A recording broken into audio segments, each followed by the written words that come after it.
మీరు ఒక లైన్లో నిర్ణయం. ఉండండి. పెడ నియోజకవర్గంలో కాపు సామాజిక వర్గ ఓటర్లు అధికంగా ఉంటారు.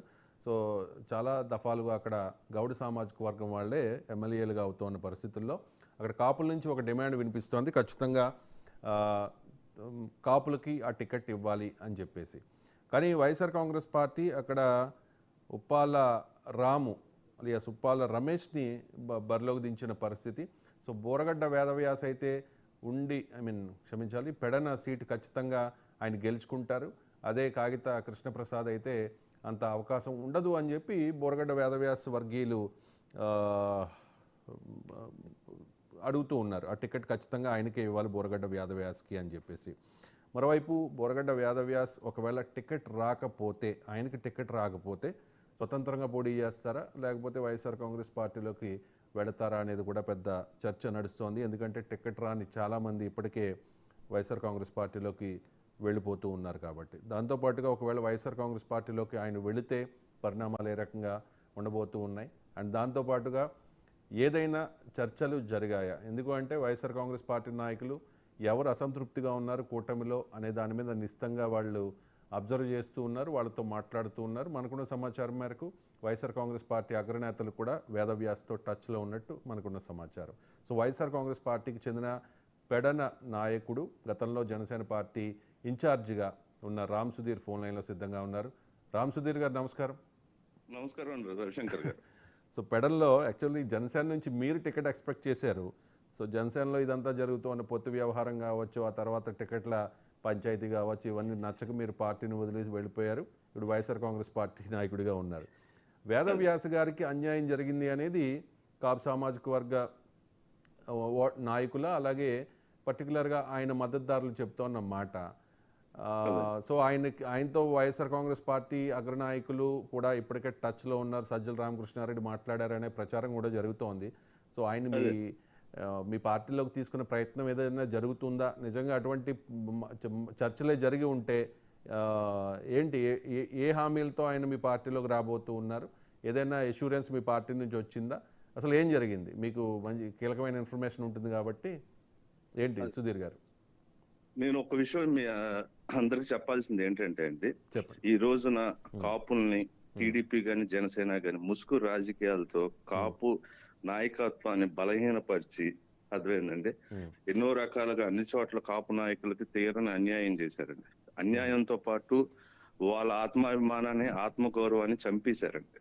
ఏ రోజున కూడా నిస్వార్థంగా పనిచేసిన నాయకులను కూడా అటు పవన్ కళ్యాణ్ అయినా ఇటు చంద్రబాబు అయినా కానీ ఆయన మాయ మాటలు చెప్పి ఎంతో మంది రాజకీయ భవిష్యత్తుని వీళ్ళు నాశనం చేయడానికి కంకణం కట్టుకున్నారు. ఈ రోజున మేము వైఎస్ఆర్ కాంగ్రెస్ పార్టీలో చేరటానికి ముఖ్య కారణం ఏంటంటే నాయకత్వ లక్షణాలు, ఒక నాయకుడు ఎలా ఉండాలి, మనల్ని నమ్ముకున్న కార్యకర్తలు కానీ నాయకులు కానీ మనం నమ్ముకున్న వాళ్ళని ఏ రకంగా అండగా ఉండాలి, మనం వెన్నుదన్నుగా ఏ రకంగా ఉండాలనే లక్షణాలు పుష్కలంగా ఉన్నది ఎవరిదంటే ఈ రాష్ట్రంలో జగన్మోహన్ రెడ్డి గారు అనేది మీకు తెలియజేస్తున్నాం. ఈ రోజు కూడా ఎక్కడ అన్యాయం జరిగిన కాపు కమ్యూనిటీలో కానీ ఎవరైనా ఏ నాయకులైనా కానీ ఈ రోజున వాళ్ళని పిలిపించి మాట్లాడటం జరుగుతున్నది. అలాగే వాళ్ళకి పార్టీ నుంచి మేము ఉన్నామని భరోసా కల్పిస్తాం కూడా జరుగుతున్నదండి. ఈ రోజు రేపు జరగబోయేది ఏంటంటే జగన్ చంద్రబాబు అంటే అండి, చాలా మంది మెజారిటీ కానీ మాలాంటి వాళ్ళు కానీ ఎవరైనా కానీ జగన్మోహన్ రెడ్డి గారిని చూసే ఓటేస్తారు. చంద్రబాబు గారు ఏ రోజున కూడా కాపుల్ని ఏ రోజున కూడా హక్కును చేర్చుకున్న దాఖలాలు లేదు. ఓన్లీ పవన్ కళ్యాణ్ అనే వ్యక్తిని ముందు చూపించి కాపుల్ని వెనకాల రాజకీయంగా అనగదొక్కుతున్నాడే తప్ప ఏ రోజున కూడా కాపుల కోసం అతను ఏ రోజు కూడా అండగా అనేది లేదు. నేను మీకు మీడియా ముఖంగా ఒకటి తెలియజేసుకుంటున్నానండి, త్యాగాలు ఓన్లీ కాపులే చేయాలండి. నేను ఒకటే అడుగుతున్నా, త్యాగాలు చేయాలంటున్నారు, ఓన్లీ కాపులే చేయాలా? మా ఉమ్మడి కృష్ణా జిల్లాలో చూడండి, ఎంతమంది టీడీపీ నుంచి త్యాగాలు చేశారు, జనసేన నుంచి ఎంతమంది త్యాగాలు చేశారండి. ఒక్క పని చేసిన నాయకుడికి కూడా ఒక్క టికెట్ ఇచ్చుకోలేని స్థితిలో పార్టీ ఎందుకంటే పెట్టింది. ఆయన పార్టీ ఆఫీస్ ఎక్కడండి? మంగళగిరి. ఉమ్మడి గుంటూరు జిల్లా మరియు కృష్ణా జిల్లాలో ఈయన పార్టీ ఆఫీస్, సెంట్రల్ ఆఫీస్ ఉన్నది మంగళగిరి. ఈయన ఆపరేషన్స్ మొత్తం అక్కడే నడుస్తున్నది. ఎంతమంది పార్టీ కోసం కష్టపడిన వ్యక్తులు స్టార్టింగ్ నుంచి 2019 ఓడిపోయినా కూడా పార్టీ కోసం కష్టపడిన అనేక మంది వ్యక్తులు ఉన్నారు. ఏ ఒక్క వ్యక్తికైనా ఈయన న్యాయం చేశాడా? ఈయన న్యాయం చేసింది ఒక్కడికే, నాదెండ్ల మనోహర్ కోసమే న్యాయం చేస్తాడు తప్ప. నాకు తెలిసి కృష్ణా నుంచి ఒక సీటు, గుంటూరు నుంచి ఒక సీటు అనుకుంటా. ఒకటి నాదెండ్ల మనోహర్ తెనాలి గుంటూరు మనోహర్ జిల్లాకు సంబంధించి, ఇంకొకటి అవునండి. అవనిగడ్డ మండలి బుద్ధ ప్రసాద్. అవినిగడ్డ అనేది టీడీపీ సీట్ అండి, అది టీడీపీ సీట్. జనసేన సీట్ కాదు. నేను చెప్పేది ఏంటంటే స్టార్టింగ్ నుంచి పార్టీ పెట్టిన కానీ కష్టపడే నాయకులు ఎంతో మంది ఉన్నారు. ఈయన కంటికి ఒక నాయకుడు కూడా కనపడలేదా? ఈయన కంటికి కనపడింది ఓన్లీ మనోహర్ ఒక్కడే కనపడుతున్నాడా? మనోహర్కే న్యాయం చేయాలా? ఒక్క నాయకుడు పార్టీ కోసం కష్టం. ఎందుకంటే మనోహర్ గారే ఈ రోజు కూడా పార్టీని ఎదగనేయకుండా పార్టీని ఈ రకంగా భ్రష్టు పట్టించి చులకనగా, జనసేన అంటే ఒక చులకన భావం ప్రజల్లోకి రైట్. వెళ్ళిపోయింది. అంటే మీరు ప్రస్తావన తీసుకొచ్చారు కాబట్టి పోతున్న వెంకట మహేష్, ఆయనకి నాదెండ్ల మనోహర్ వర్గం అనే పెద్ద బలమైన ముద్ర ఉంది. అలాగే రీసెంట్గా నెల్లూరు జిల్లా అధ్యక్షుడు మనుక్రాంత్ రెడ్డి, అవునండి, మనుక్రాంత్ రెడ్డి. మనుక్రాంత్ రెడ్డి, ఆయన కూడా నాదెండ్ల మనోహర్ వర్గం అనే పెద్ద పేరుంది. మరి ఇలాంటి వాళ్ళు ఆ పార్టీని వీడిపోయి మీ పార్టీలో జాయిన్ అవుతూ ఉన్నారు. అదే చెప్తున్నానండి, ఇతను మనోహర్ అనే వ్యక్తి ఒక అవసరానికి గ్రూప్ రాజకీయాలు ప్రోత్సహిస్తాడండి. ఎక్కడా కూడా పనిచేసే వ్యక్తిని ఆ టైం వరకు కూడా అతను పనిచేసే వ్యక్తిని తొక్కడం కోసం ఇంకో గ్రూప్ ని పెంచుతాడు. ఈ గ్రూప్ రాజకీయాల వల్లే జనసేన పార్టీ ఈ రోజున ఈ రకంగా తయారైంది. అది కూడా మెయిన్ కీ రోల్ మనోహరే. అర్థమైందంటే ఈ రోజు కూడా ఏమైందంటే ఇక్కడ రైట్, మనం డైవర్ట్ అవుతున్నాం కొంచెం. వేదవ్యాస్ గారి గురించి మాట్లాడదాం. వేదవ్యాస్కి టికెట్ కన్ఫర్మ్ అవుతుంది తెలుగుదేశం పార్టీ నుంచి కాకపోయినా. పెడనలో మీరు చాలా వర్క్ చేశారు, ఐ నో పర్సనల్లీ. అండ్ మీరు పవన్ కళ్యాణ్ ఆ నియోజకవర్గానికి వచ్చినప్పుడు ఎంత వర్క్ చేశారు అనేది కూడా చాలా మందికి తెలుసు. చాలా సందర్భాల్లో పవన్ కళ్యాణ్ గారే మిమ్మల్ని పిలిచి అభినందించిన సందర్భాలు చాలా ఉన్నాయి. అలా మీరు పెడన్ నియోజకవర్గంలో జనసేన పార్టీని బలపరిచారు, దాన్ని స్ట్రెంథన్ చేశారు. కానీ అక్కడ తెలుగుదేశం పార్టీకి టికెట్ వెళ్ళిపోయింది కూటమిలో భాగంగా. అక్కడ Janasena ticket, I mean Boragadda Vedavyas జనసేనలోకి వచ్చైనా కూడా టికెట్ దక్కించుకుందామనే ప్రయత్నం చేసినట్టుగా నాకున్న సమాచారం. దానిలో భాగంగానే పవన్ కళ్యాణ్ కూడా ఆయన పొత్తు ప్రకటన తర్వాత వెళ్ళి కలిశారు. ఇక్కడ బోరగడ్డ వేదవ్యాస్కు అంత ప్రయారిటీ ఇవ్వకపోవడానికి కారణం ఏంటి? అక్కడ కాపు సామాజిక వర్గం ఓటర్లు ఎక్కువ, 25% ఉన్నారు పెడన్ నియోజకవర్గంలో. 2019లో ఓడిపోయిన కృష్ణప్రసాద్కే మళ్ళీ అక్కడ అవకాశం ఇచ్చారు. అండ్ ఇంకొక విషయం, 2019లో చంద్రబాబు నాయుడు గారు మాట ఇచ్చారట బోరగడ్డ వేదవ్యాస్కి, నీకు ఖచ్చితంగా 2024 సీట్ ఇస్తానని చెప్పి. మాట తప్పడాన్ని ఎలా అర్థం చేసుకోవాలి? అసలు చంద్రబాబు అనేది చెప్పేది కాపుల విషయంలో చెప్పేది ఏదైనా కానీ బోటక మాటలేనండి. చంద్రబాబు ఏ రోజున కూడా కాపులకి హక్కుని చేసుకున్నది నేను మొదటి నుంచి చెప్పేది అదే. 2019 ఎలక్షన్ అప్పుడు కూడా బోరగడ్డ వేదవ్యాస్ గారికి నెక్స్ట్ ఎలక్షన్ కి నీకు సీట్ కన్ఫర్మ్ అని చెప్పి పెడ నియోజకవర్గంలో ప్రజలందరికీ తెలుసు, అదేనండి. కానీ అతను రాజకీయ భవిష్యత్తుని ఈ రోజున చంద్రబాబు అసలు రాజకీయ భవిష్యత్తు లేకుండా చేశాడండి. ఎందుకంటే ఒకటే చెప్తున్నా కదండి, త్యాగాలు ఓన్లీ కాపులే చేయాలి. ఈ రాష్ట్ర భవిష్యత్తు కోసం త్యాగాలు ఓన్లీ కాపులే చేయాలి తప్ప మిగిలిన వారు టీడీపీకి సంబంధించిన వాళ్ళు ఎవరు కూడా త్యాగాలు చేయరు కూడా. 2014లో జనసేన పొత్తు వల్లే అక్కడ టీడీపీ క్యాండిడేట్కి వెళ్ళడం జరిగిందండి. 2019లో ఎందుకు ఓడిపోయారండి? మద్దతు లేదు కాబట్టి. 2024లో 4 సంవత్సరాలు ఈ రోజున టీడీపీ క్యాండిడేట్ ఇంట్లో పడుకున్నాడు. ఈ రోజున వచ్చి ఒక 6 నెలల క్రితం ముందు వచ్చి ఈ రోజున టికెట్ తీసుకున్నాడు అంటే దాని అర్థం ఏంటి? టీడీపీలో జరిగేది పెత్తందారి వ్యవస్థే అండి. కష్టపడి పనిచేసే వాళ్ళకి వాల్యూ లేదు. ఎవరైతే జేబులు తడుపుతారో, ఎవరైతే సూట్ కేసులు పంపిస్తారో, ఎవరైతే వాళ్ళు చెప్పిన మాట వింటారో వాళ్ళకే సీట్లు కేటాయిస్తున్నారు. ఈ రోజు కూడా పెడ నియోజకవర్గం ప్రజలు కూడా బోరగడ్డ వేదవ్యాస్ గారిని దూరం చేసుకునే స్థితిలో లేవు. ఆయనకు అన్ని రకాలుగా ఈ రోజు మా వైఎస్ఆర్ పార్టీలో వచ్చినా కూడా మేము అందరం ఆనందించి, అంటే నాకున్న సమాచారం మేరకు అంటే మీది కూడా ఆ నియోజకవర్గమే కాబట్టి పెడన అండ్ పెనమలూరు రెండు అబ్జర్వర్గా మీరు ఉన్నారు కాబట్టి ఆయనకి ఇన్విటేషన్ వెళ్ళిందట. ఒకవేళ ఇన్విటేషన్ వెళ్తే ఇప్పుడున్న పరిస్థితుల్లో మీ అభ్యర్థిని మార్చి బోరగడ్డ వేదవ్యాస్ గారికి ఇచ్చే అవకాశం ఉంటుందా అంటే నాకు తెలిసి ఉండదు. ఏ అష్యూరెన్స్ ఇచ్చారు? అష్యూరెన్స్ అని కాదండి, ఒక మంచి నాయకుడిని ఎవరు ఏ పార్టీ కూడా కోల్పోకూడదండి. అలాంటి నాయకుడి కోసం మేము ప్రయత్నాలు అయితే జరుపుతున్నారు, పార్టీ పరంగా నడుస్తున్నాయి, చర్చలు నడుస్తున్నాయి. కానీ ఆయన ఆ డిసిషన్ ఆయన వ్యక్తిగతం అండి, మనం ఓపెన్ గా మనం చెప్పకూడదు. కానీ ఆయన ఏ రాజకీయ భవిష్యత్తు బేస్ చేసుకుని ఆయన ఏ డిసిషన్ తీసుకున్నా ప్రజలు కూడా ఆహ్వానిస్తారండి, మేము కూడా ఆహ్వానిస్తాం. రైట్ అండి. అంటే ఇక్కడ మీరు ఒక మాట చెప్పారు, కాగితా కృష్ణప్రసాద్ ఆయన 2019లో పోటీ చేశారు, ఓడిపోయారు. ఓడిపోయిన తర్వాత 4 years ఆయన పార్టీకి దూరంగా ఉన్నారు, యాక్టివిటీకి దూరంగా ఉన్నారు. కానీ ఇప్పటికిప్పుడు కూటమి పొత్తు ఫిక్స్ అయిన తర్వాత ఓకే గెలిచే అవకాశాలు ఉంటాయి కాబట్టి మళ్ళీ యాక్టివేట్ అయ్యారు అని చెప్తున్నారు. మరి అలాంటి నేత పట్ల టీడీపీ అధిష్టానం ఇంట్రెస్ట్ చూపించడానికి గల కారణం ఏమై ఉంటుంది? బురగడ్డ వేదవ్యాస్ అంటే ఆయనకి గతంలో డిప్యూటీ స్పీకర్గా పనిచేశారు, ప్రజారాజ్యం పార్టీలో ఆయన పనిచేశారు, మంచి క్రెడిబిలిటీ ఉన్న నాయకుడు, మంచి కాపు సామాజిక వర్గంలో ఒక ఐకాన్గా, వన్ ఆఫ్ ద ఐకాన్స్గా ఉండే నాయకుడు. మరి అటువంటి నాయకుడికి ఎందుకు సీటు దక్కలేదు అంటే? ఆయన కాపు అవడమా? ఆయన కాపు నాయకుడు అవడమే సీట్ అవ్వకపోవడం. ఒకవైపు కాపు నాయకుడు అంటే పవన్ కళ్యాణ్ గారు కాపు నాయకుడు, నేను కాపునని ఆయన చెప్పుకోరు కానండి. కాపులు విపరీతంగా మద్దతు ఇస్తున్న జనసేన మద్దతు కోరుకుంటున్నారు చంద్రబాబు నాయుడు గారు. ఇప్పుడు ఏ సభ అయినా పక్కన పవన్ కళ్యాణ్ లేనిదే ఆయన వెళ్ళట్లే కదా.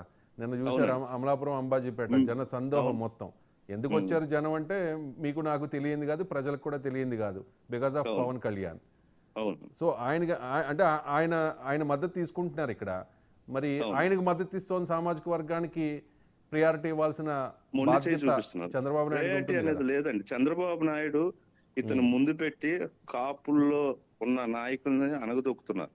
మీకు ఈ రోజు కూడా చెప్తున్నాం మీడియా ముఖంగా, కాపు కమ్యూనిటీకి సంబంధించి కాపు కానీ తూర్పు కాపు కానీ ఈ రోజున వైఎస్ఆర్సీపీ కాంగ్రెస్ పార్టీ 31 సీట్లు ప్రకటించింది, 5 ఎంపీ సీట్లు ప్రకటించింది. మరి ఇదే పవన్ కళ్యాణ్ పొత్తులో పెట్టుకున్న టీడీపీ గాని జనసేన గాని టోటల్ గా చూస్తే 22 సీట్లు ప్రకటించారు. అంటే మీరు అక్కడే గమనించండి, ఆ గణాంకాలు చూస్తేనే మనకు, లెక్కలు చూస్తేనే మనకు తెలుస్తుంది ఏ రకంగా కాపును రాజకీయంగా ఎదగనివ్వకుండా. ఎప్పటికైనా కానీ కాపు అనే కమ్యూనిటీ ఏ రోజుకైనా రాజకీయ శక్తిగా ఎదుగుతుంది. ఆ శక్తి వల్ల తన కొడుకు భవిష్యత్తు, ఎవరు నారా లోకేష్ భవిష్యత్తు కోసం రేపొద్దున ఏదో ఒక రోజు నీ కాపులో ఒక శక్తిగా ఏర్పడి టీడీపీ పార్టీని ఏ రోజునైనా అణగదొక్కుతారనే ఉద్దేశంతోనే పవన్ కళ్యాణ్ అనే వ్యక్తిని ముసుగు రాజకీయాలు చేసుకుని పవన్ కళ్యాణ్ అనే వ్యక్తిని ముందు పెట్టి వెనకాల నుంచి నడిచేది ఏంటంటే కాపు నాయకులను తొక్కడం ప్రారంభించారు. మీరు ఏ రోజునైనా కానీ నాయకత్వం, ఇప్పుడు మనం కాపుల్లో సీఎం అవ్వాలని అందరూ అనుకుంటారు, కానీ కాపుల్లో ఉన్న చైతన్యం వచ్చి నాయకులుగా ఎదిగిన రోజున మనం ఏమైనా చేయగలుగుతాం. అది వదిలేసి ఉన్న నాయకులనే తొక్కుంటూ వెళ్తారు. రేపటి రోజున కాపు అనే వ్యక్తి సీఎం ఏ రకంగా అవ్వగలుగుతారు? అందుకని చంద్రబాబు చేసే నీచ రాజకీయాలతో ఈ రోజున కాపులు బలవుతున్నారు. ముందు పవన్ కళ్యాణ్ పెట్టి వెనకాల కాపులను బలి చేస్తున్నారు. ఇది ప్రజలందరూ గమనిస్తున్నారు. రేపు రాబోయే రోజుల్లో ప్రజలందరూ చేసే కాపు కమ్యూనిటీ కూడా ఈ రోజు వైఎస్ఆర్ కాంగ్రెస్ పార్టీకి మద్దతు తెలపడం, చాలా మంది కూడా జగన్ గారికి ఓటేయడానికి రెడీగా ఉన్నారు. ఇప్పుడు చంద్రబాబు నాయుడు వల్ల ఉపయోగం జరగలేదు, కాపులకు అన్యాయమే జరిగిందని మీరు చెప్తున్నారు వైసీపీ నేతగా. మరి జగన్ వల్ల ఏం న్యాయం జరిగిందంటే? మరి జగన్ 5 ఏళ్లుగా ఏం చేశాడు? మీకు ఈ రోజు కూడా చెప్తాం, మా ఉమ్మడి కృష్ణా జిల్లానే తీసుకున్నాం. కాంగ్రెస్ లో ఉన్న రోజున ఉమ్మడి కృష్ణా జిల్లాలో మాకు 5 సీట్ల నుంచి 6 సీట్ల వరకు కేటాయించేవాళ్ళు కాంగ్రెస్ లో ఉన్నప్పుడు. ఆ రోజున టీడీపీ కూడా మమ్మల్ని ఏం హక్కును చేర్చుకుని మాలో ఉన్న నాయకత్వాలని ఎవరిని పెంపొందించలేదు. కానీ 2014లో కూడా మాకు అత్యధిక సీట్లు ఇచ్చింది కూడా వైఎస్ఆర్ కాంగ్రెస్ పార్టీ అండి. ఆ రోజున కూడా బురగడ్డ వేదవ్యాస్ గారికి పెడ నుంచి సీట్ ఇచ్చిన నాయకుడు ఎవరైనా అంటే ఆ రోజున కాంగ్రెస్ లో రాజశేఖర రెడ్డి గారి నుంచి ముందు నుంచి ఉన్న నాయకుల తర్వాత బురగడ్డ వేదవ్యాస్ గారికి కూడా 2014 పెడ నుంచి సీట్ ఇవ్వడం జరిగింది. కానీ అక్కడ జనసేన పొత్తు వల్ల అక్కడ ఉన్న కొంచెం అప్పటికప్పుడు సీట్ ప్రకటించడం వల్ల ఆయన ఓడిపోవడం జరిగింది. కానీ అది ముందుగానే అయి ఉంటే ఆయన విజయం నల్లేరు మీద నడక సాగేది. కానీ ఆయన ఏంటంటే ఇవన్నీ దృష్టిలో పెట్టుకుని మొన్న టీడీపీలో జాయిన్ అవ్వడం అక్కడే అయింది. కానండి ఆయన కూడా 2019లో ఉంటే అదే నియోజకవర్గంలో మళ్ళీ ఆయన ఒక నాయకుడిగా పోటీ చేసేవాడండి, ఖచ్చితంగా గెలిచే పరిస్థితులు ఉన్నాయి. కానీ చంద్రబాబు ఏం చేశారంటే చంద్రబాబు మాయ మాటలు నమ్మి ఆయన టీడీపీకి వెళ్తాం అక్కడ ఉన్న సీటు కాపు సీటు కాస్త అది బీసీ సీటుగా మారడం జరిగిందే తప్ప అక్కడ కాపుల విషయంలో ఏ రోజు కూడా జగన్మోహన్ రెడ్డి గారు ముందే ఉంటారండి. కాపులకు న్యాయం చేస్తే నాయకుడే, మనం దాంట్లో నో డౌట్ పడాల్సిన అవసరం.